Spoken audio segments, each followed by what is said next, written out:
23 octobre 1987. Vision de Sujata. Sujata voit, après-midi. Nous venions de chez Mère et nous cherchions des briques pour elle, pour construire quelque chose. Nous avons fini par trouver des briques. Il y avait du monde, mais personne n'aidait. Et nous portions chacun une vingtaine de briques dans nos mains. Des briques rouges. Sujata a pensé, si au moins quelques-uns aidaient, ça irait plus vite. Mais personne. Entre guillemets, ils étaient tous occupés à leurs affaires.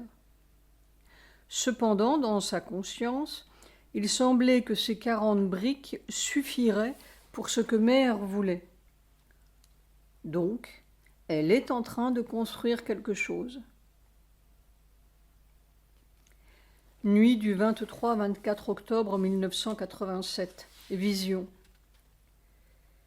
J'ai eu une longue vision qui me semblait très importante, au moins pour moi, sur le moment, mais qui reste assez confuse dans le souvenir parce que j'étais plus occupée à l'action qu'à la vision. Je faisais en italique, et c'était très fatigant.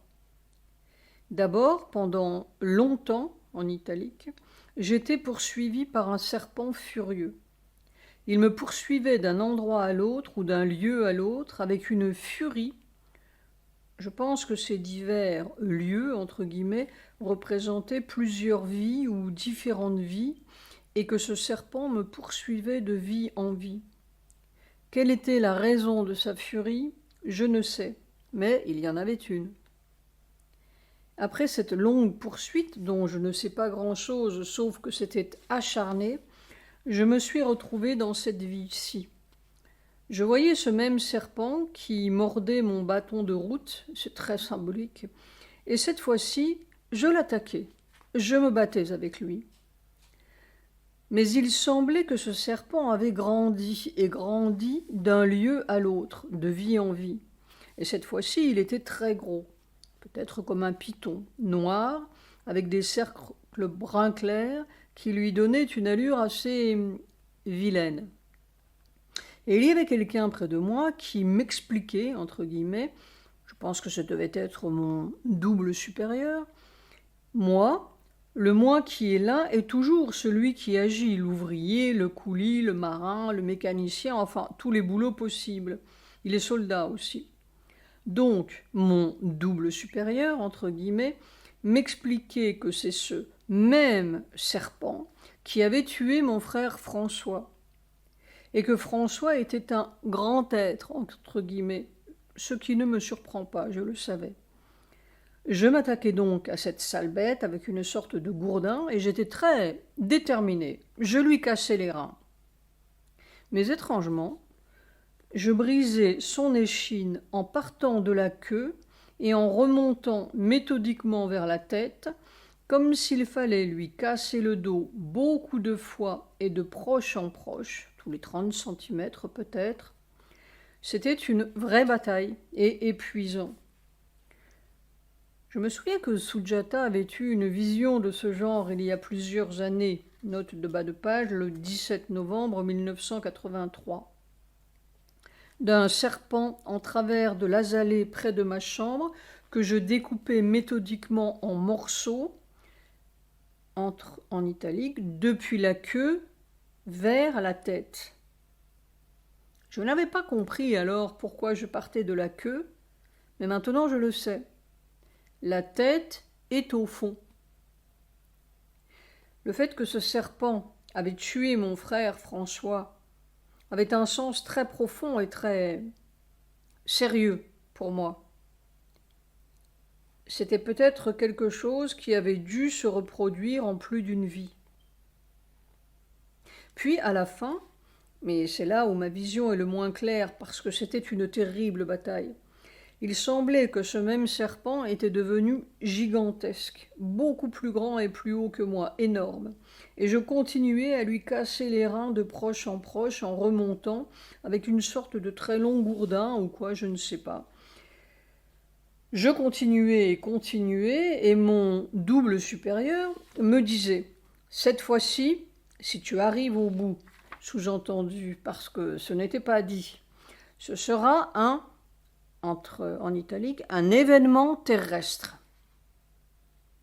La vision s'est arrêtée là parce que j'étais épuisée, haletant, et je disais à mon double supérieur de continuer à ma place. Note de bas de page, en fait, ce sont des actions plus que des visions. La vision s'est arrêtée quand l'action s'est arrêtée.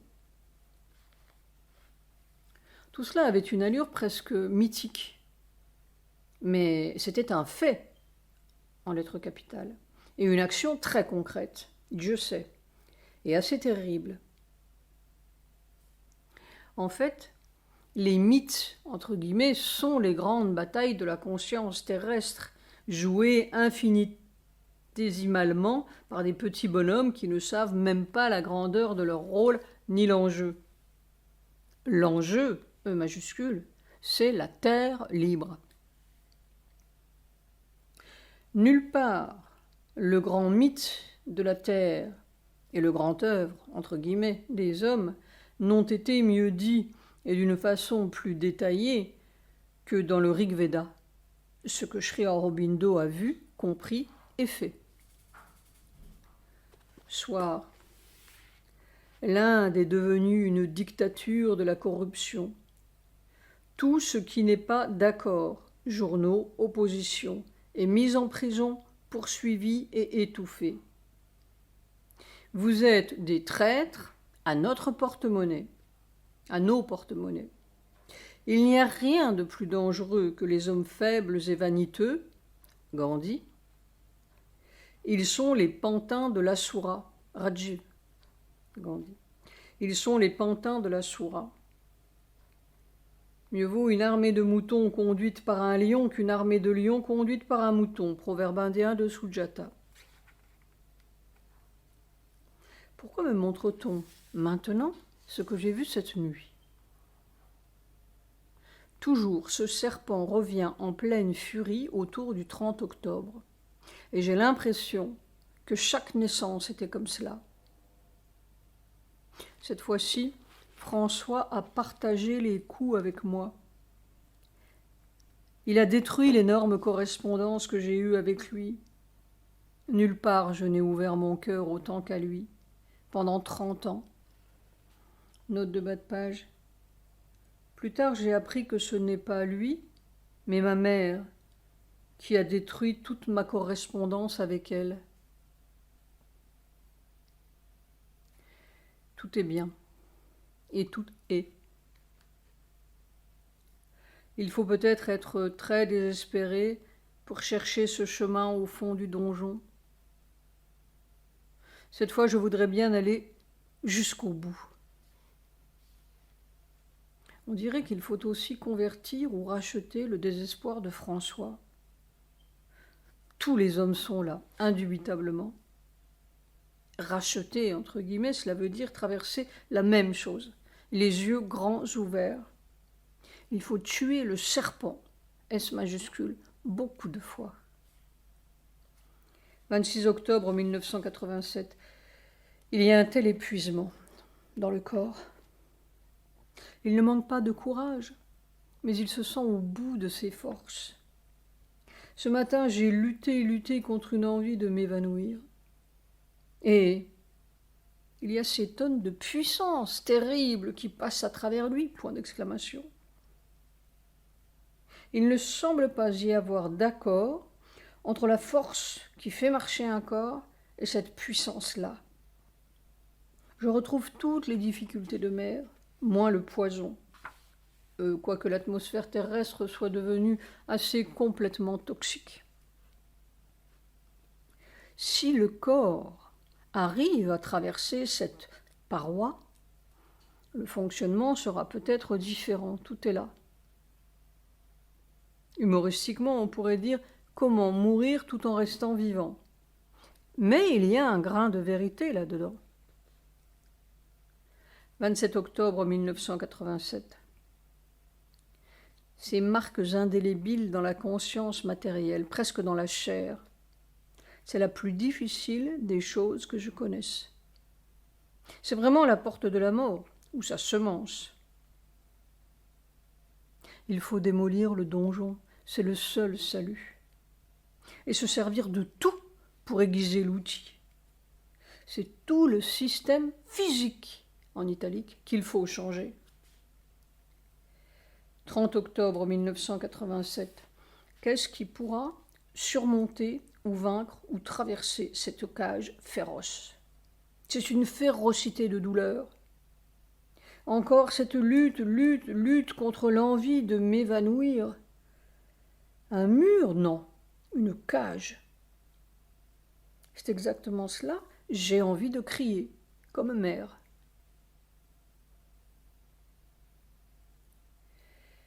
J'entends résonner et résonner ces aphorismes 87, 88, 89 de Sri Aurobindo. Je lis directement en français. Aphorisme 87. Ouvre les yeux et vois ce qu'est réellement le monde et ce qu'est Dieu. Débarrasse-toi des imaginations vaines et plaisantes. Aphorisme 88. Ce monde fut construit par la mort afin qu'elle puisse vivre. Voudrais-tu abolir la mort? Alors la vie périrait du même coup. Tu ne peux pas abolir la mort, mais tu peux la transformer en un mode de vie plus grand. Aphorisme 89. Ce monde fut construit par la cruauté, C majuscule, afin qu'elle puisse aimer. Voudrais-tu abolir la cruauté? Alors l'amour périrait du même coup. Tu ne peux pas abolir la cruauté, mais tu peux la transformer en son contraire. Un amour, A majuscule, et un délice, D majuscule, ardent. C'est cet assaut. Soit je ne crois pas à l'affreux régime, je crois en la beauté, B majuscule, l'espace, E majuscule, la liberté, L majuscule, l'amour, la vie vraie, et je le crierai jusqu'à mon dernier souffle. Je n'ai jamais traversé pareil supplice. C'était pareil il y a 44 ans, mais aujourd'hui c'est vécu à l'échelle du monde. Je veux dire qu'à une certaine profondeur du corps, c'est tout le monde qui est là. C'est automatique. Pas tout le monde d'aujourd'hui, mais tout le monde de tout le temps. Un long cauchemar. Have done with vain and pleasant imaginations.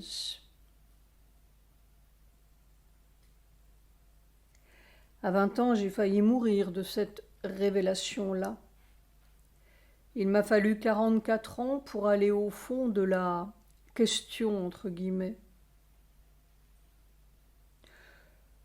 Je suis peut-être pessimiste des anthropoïdes électroniques, mais je suis un incurable optimiste de la prochaine espèce. Quelqu'un, un jour, arrivera bien au bout de la peine. Novembre, chronologie des événements mondiaux. 1er novembre, Chine, Deng Xiaoping démissionne comme secrétaire général du parti. Il est remplacé par Zhao Ziyang. 3 novembre. Le dollar poursuit sa chute, provoquant des tensions au sein du SME, Système monétaire européen. 4 novembre. France. Le rapport sur les ventes d'armes à l'Iran met en cause le cabinet du ministère de la Défense de l'époque, Charles Hernu. 5 novembre. Suisse RFA. Les marchés boursiers et d'échange sont à nouveau extrêmement perturbés. Malgré les interventions répétées des banques centrales, le dollar reprend sa glissade. USA. Les astronomes annoncent avoir détecté un objet massif autour de l'étoile J-Class 2938. C'est le 9 novembre. Ce serait la preuve la plus tangible de l'existence d'une planète autour d'une étoile autre que le Soleil. 11 novembre. France. De graves inondations couvrent plusieurs villages de la Manche. USA. Des tempêtes de neige qui sévissent sur la côte Est font plus de 20 victimes. 14 novembre. URSS. Le violoniste Yehudi Menuhin fait une tournée triomphale en URSS où il n'était pas allé depuis 17 ans. 15 novembre. Roumanie. Plus de 20 000 personnes protestent contre la politique du président Nicolae Ceausescu. 16 novembre. URSS. Le porte-parole du ministère soviétique des Affaires étrangères propose de retirer les troupes soviétiques d'Afghanistan dans un délai de 6 à 12 mois. 19 novembre. Chili. À Santiago, 200 000 manifestants réclament des élections libres. 24 novembre. USA-URSS. À Genève, le secrétaire d'État américain George Shultz et le ministre des Affaires étrangères soviétique Eduard Shevardnadze parachèvent l'accord sur les FNI, forces nucléaires à portée intermédiaire, et acceptent des inspections mutuelles sur leur territoire. 27 novembre. USA-Inde. Parce que la réglementation américaine est très stricte en matière de biotechnique et d'expérimentation humaine, les USA vont tester en Inde des vaccins obtenus par manipulation génétique. 30 novembre, Philippines. Le passage du typhon Nina a fait plus de 600 morts, 530 blessés, 63 000 sans-abri et d'énormes dégâts matériels. 1er novembre 1987.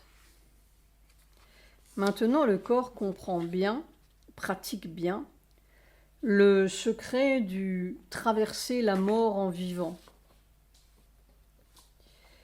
Mais c'est à vivre ou à supporter millimètre par millimètre ou seconde par seconde.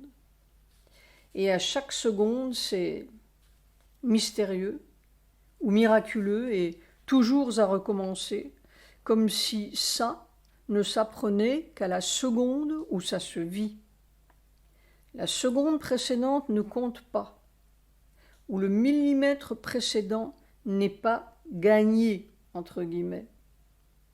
Mais il doit bien y avoir un moment du dernier millimètre ou de la dernière seconde, et ce sera fait.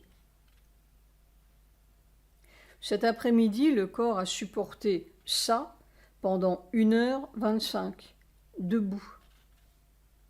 Mais c'était épuisant.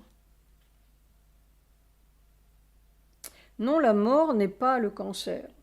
La mort n'est pas l'accident de voiture. La mort est cette couche blindée qui enferme la conscience du corps. PS.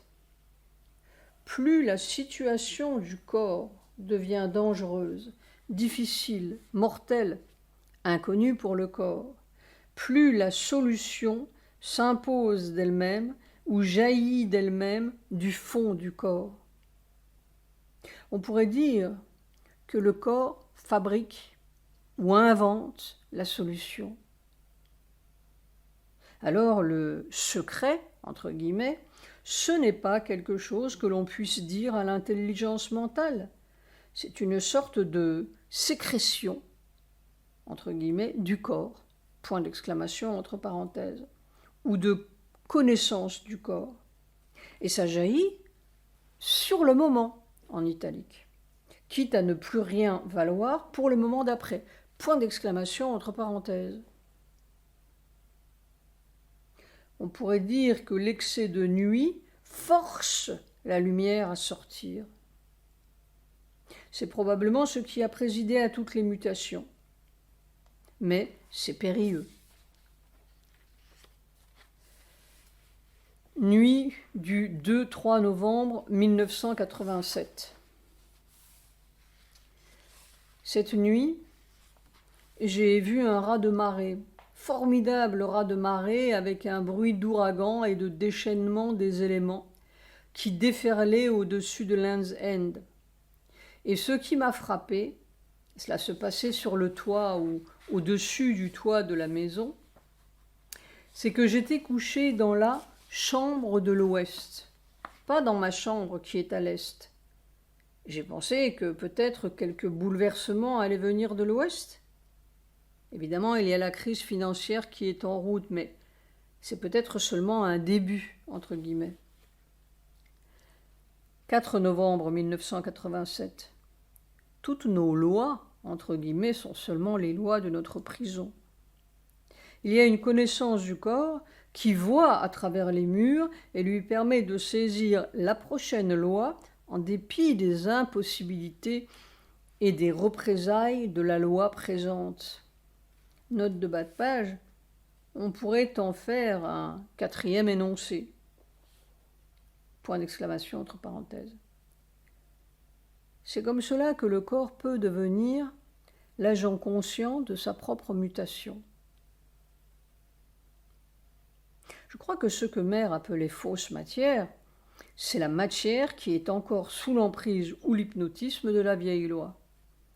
Reste cette ultime couche qui est la fausseté même, F majuscule.